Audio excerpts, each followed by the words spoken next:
More than $9 million is going to 4 social housing projects in Thunder Bay.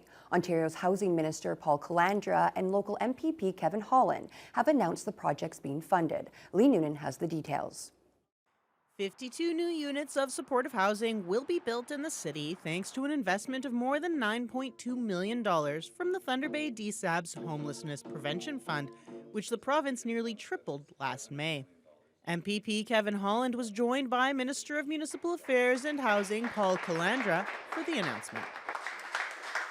This will make a significant difference as our local partners continue their work to address homelessness and help more people find a safe place to live. I do understand how hard it is to get announcements like this. I know the hard work that you have to do to make these types of announcements a reality, and then the hard work that comes after all of this. The DSAB saw their annual homelessness prevention funding increase by $11 million to more than $16.5 million a year for 3 years.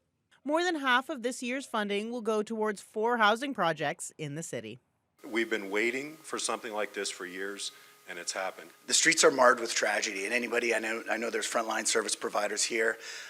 They are marred with tragedy because we don't have more of these units in the city. So this is a very, very big deal. The announcement was made at 401 Donald Street East, the future location of a 17-unit transitional housing project that is receiving $4.2 million. The new shelter house facility will offer a managed alcohol program in partnership with Norwest Community Health Centres. They still do get a drink every hour and a half, but it's smaller amounts, and they're not going to the hospital as often, not being picked up by police as often. They're housed as well, so they can have this step, and then when they're ready, hopefully they can move on to another step in their journey, or they can stay for a while until they figure things out. Another $3 million is going to Northern Linkage Community Housing, which is partnering with St. Joseph's Care Group to create 22 long-term supportive housing units for people living with mental health issues. Ontario Aboriginal Housing Services is getting $1.3 million